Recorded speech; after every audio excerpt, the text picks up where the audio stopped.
প্রশ্নপত্র ফাঁস, বাতিল করা হলো পরীক্ষা।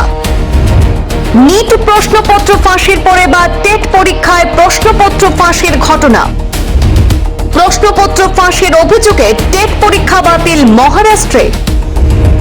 আগামীকাল 28 জুনে টেট পরীক্ষা বাতিল করল মহারাষ্ট্র সরকার। বিজেপি শাসিত রাজ্যের সরকারকে পেপার লিক গভর্নমেন্ট বলে আক্রমণ শানিয়েছে কংগ্রেস। দেশ জুড়ে পরীক্ষা ব্যবস্থার স্বচ্ছতা নিয়ে ফের উঠল বড় প্রশ্ন। নিট ইউজি পরীক্ষা ঘিরে বিতর্কে রেশ কাটতে না কাটতে এবার মহারাষ্ট্রে টিচার্স এলিজিবিলিটি টেস্ট বা টেট পরীক্ষার প্রশ্নপত্র ফাঁসের অভিযোগ সামনে এসেছে।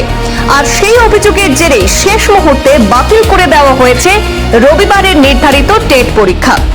আগামীকাল রবিবার মহারাষ্ট্রে টিচার এলিজিবিলিটি টেস্ট বা টেট পরীক্ষা হওয়ার কথা ছিল, কিন্তু প্রশ্নপত্র ফাঁস হয়েছে এই সন্দেহে শেষ মুহূর্তে তা বাতিল ঘোষণা করেছে রাজ্য সরকার। এই আবহে বিজেপি শাসিত রাজ্যের সরকারকে পেপার লিক গভর্নমেন্ট বলে আক্রমণ শানিয়েছে কংগ্রেস।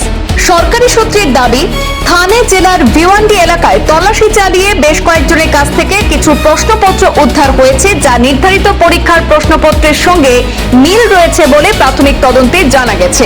আর এই ঘটনায় ইতিমধ্যে 3 জনের বিরুদ্ধে মামলা দায়ের করেছে ভিওয়ান্ডি থানার পুলিশ। ঘটনার গুরুত্ব বিবেচনা করে মহারাষ্ট্র রাজ্য পরীক্ষা পর্ষদ জানিয়েছে, স্বচ্ছ এবং নিরপেক্ষ পরীক্ষা নিশ্চিত করতে আগামীকাল 28 জুনে টেট পরীক্ষা বাতিল করা হয়েছে। এই পুরো বিষয়টির গভীর তদন্ত চলছে বলেও জানানো হয়েছে। রাজ্য পরীক্ষা পর্ষদের ডেপুটি কমিশনার জানিয়েছেন যে মহারাষ্ট্রে মোট 1728টি পরীক্ষা কেন্দ্রে প্রায় 6,125,000 জন পরীক্ষার্থীর পরীক্ষা দেওয়ার কথা ছিল। তবে পরীক্ষার্থীদের নতুন করে আবেদন করার প্রয়োজন নেই বলেও আশ্বস্ত করেছে পর্ষদ। এদিকে এই ঘটনাকে কেন্দ্র করে রাজনৈতিক মহলেও শুরু হয়েছে তীব্র প্রতিক্রিয়া। কংগ্রেস অভিযোগ করেছে, বিজেপি শাসিত রাজ্যগুলিকে বারবার প্রশ্নপত্র ফাঁসের ঘটনা সামনে আসছে। দলটির দাবি, এমন ঘটনার ফলে পরীক্ষা ব্যবস্থার উপর শিক্ষার্থী এবং অভিভাবকদের আস্থা ক্ষুণ্ণ হচ্ছে। কংগ্রেস এই ঘটনাকে কটাক্ষ করে সরকারকে পেপার লিক গভর্নমেন্ট বলেও আখ্যা দিয়েছে এবং এই ঘটনার নিরপেক্ষ তদন্ত এবং দোষীদের বিরুদ্ধে কঠোর ব্যবস্থা নেওয়ার দাবি জানিয়েছে। এখন সবার নজর তদন্তের দিকে।